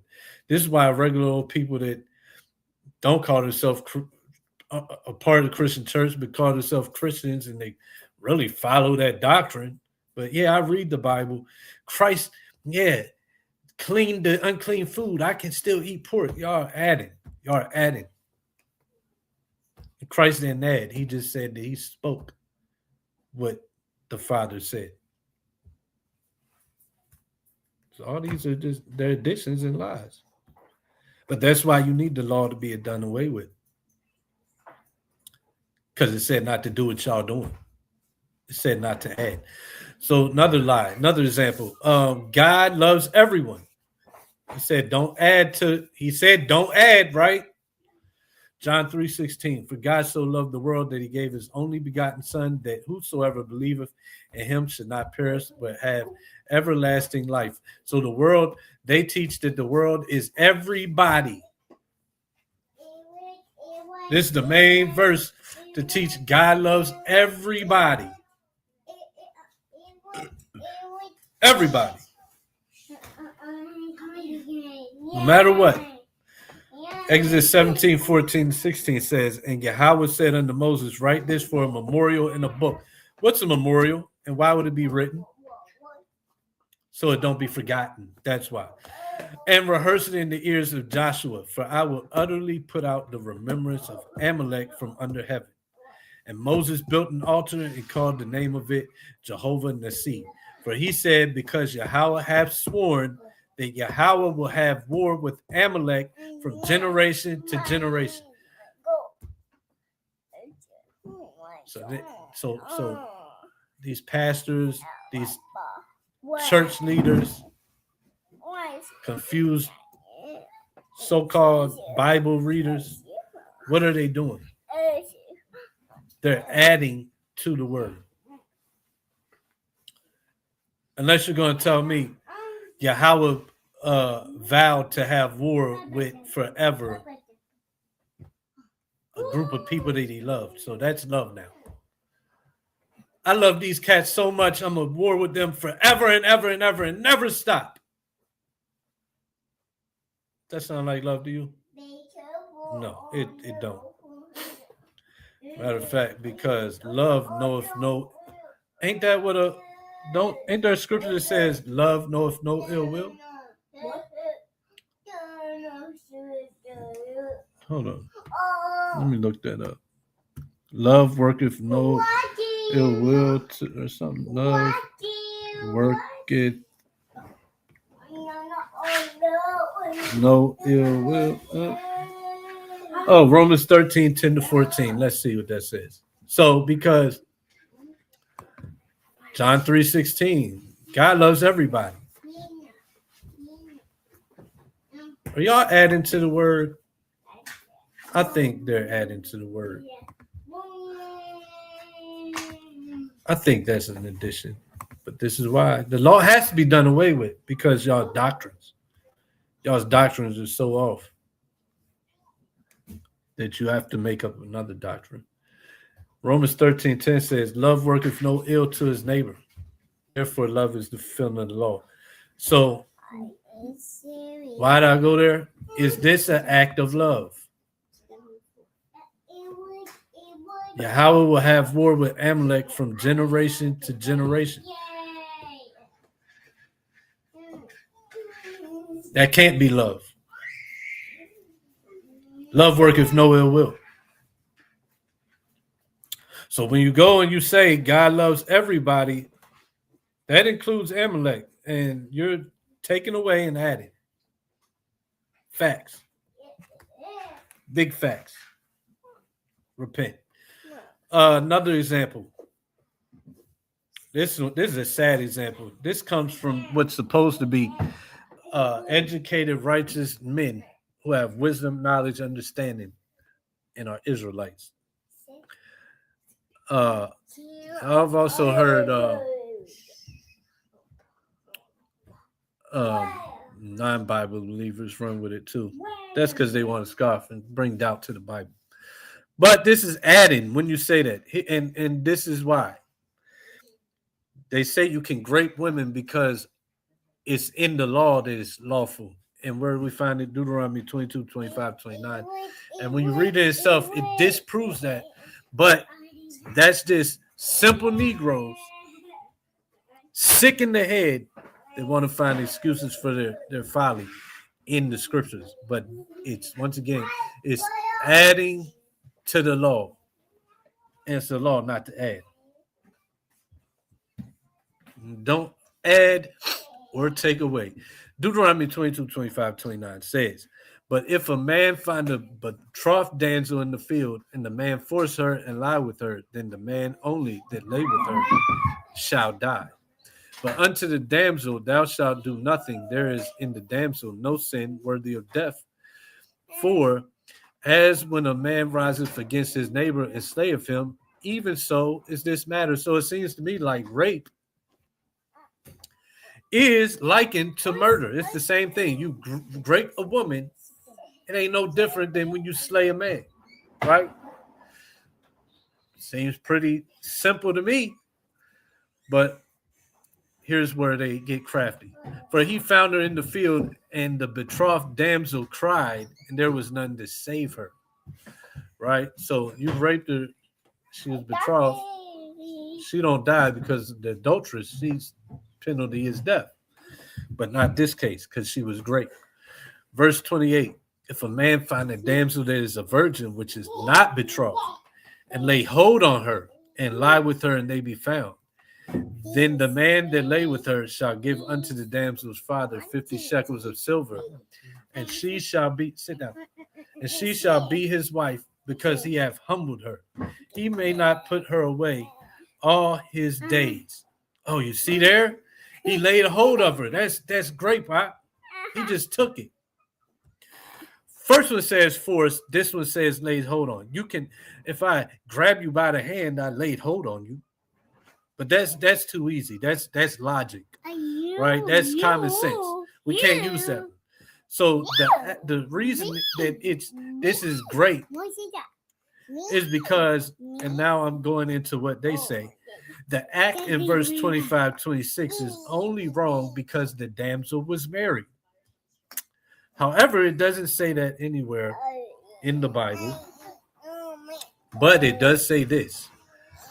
It says what we just read above, that rape is like murder, but wait. For those that's crafty, the law says this, Leviticus 19:18. Thou shalt not avenge nor bear a grudge against the children of thy people. And here comes the point. But thou shalt love thy neighbor as thyself. I am Yahweh. So let me get this right.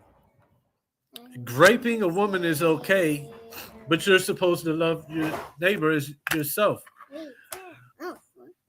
Well, man, I gotta question your sexual preference then, because if raping a woman is okay just because she ain't married, then that means you're okay with getting raped yourself. Wow. But you know you're not. You know you're not. So yeah, the hell with the damsel being married or not, it's okay as long as she ain't. Is it okay to do to your neighbor what you wouldn't want done to yourself? So if you was a woman that's unbetrothed, a virgin, would you want to be raped by some nigga out in the city or in the field? Would you? No, you wouldn't. So rape is unlawful, but wicked Negroes is burning in their lust. They're going to find a way to justify even rape, and they're going to go to the law right here. They're going to say you can rape women, adding and taking away from the laws of God. And there's many other examples, but that's just a few. Matter of fact, I'll give you another one, actually one more. I didn't add it to the document, but I saw on social media today, somebody said Moses lacked faith. He got put to death because he didn't have faith. I mean, he did have an instance of disobedience. He didn't do what he was told. But out of all that, you're going to say he lacked faith? Even after getting the punishment, being told you're not going to go in the land, you're not going to see the promised land, even after all these 40 years, you're dealing with these wicked Negroes. He was still faithful, right? He still served the Most High. He still didn't complain and was ready to teach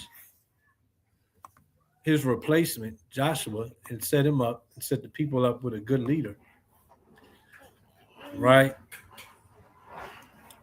But some brothers are going to say Moses lacked faith. Hebrews 3:5 says, and Moses verily was faithful in all his house as a servant, for a testimony of those things which were to be spoken after. Once again, we got to stop adding. Like, I get it. Oh, he was disobedient and had an instance of doing the opposite of what God said. And God said, because you didn't believe what I said and you did this, that, and third. I get it. But with that logic, then now you guys say any slip up is you lack faith. Now you got to go to the Christian doctrine of saying, yeah, this law is done away with because nobody can keep the law because nobody can have faith. Because if you break one law, you broke them all and you're just sinful. That's the beginnings of Christian dogma. And it's adding to the word. which yeah, Hebrews ain't the Torah, so I give you that. But if the writer of Hebrews don't know what he's talking about, we might as well just throw out Hebrews. But I'm gonna say that the author of Hebrews, knows more than uh, a Negro today coming out of sleep and slavery in America, right? Moses was faithful. But once again, all these examples to show they're in error. These doctrines are changing from the law. And it just goes to show once again why they need these doctrines of the law is done away with. Because if the law is not done away with, we can't change these doctrines and make up what we want. So with that, it's like 49 verses left for Deuteronomy 4. And I got a distractor. He's trying to come and distract everybody. Wants to be the star of the show. So we'll close out with that. Be quiet for a minute. Be quiet for a minute. Let's close out together. How about that? Let's close out. So with that, we're going to end for this week. Pick back up Deuteronomy chapter 4 next week. I hope the class was edifying. Hope everybody week has been well. Shabbat's going well. And everybody's keeping strong in the faith and the commandments and growing every day in the spirit. So I want to lastly give all praise, glory, and honor Yahweh B'Shem Mashiach Yahweh Shai, Shabbat Shalom, and Kwam Yashalom. Kwam Yashalom.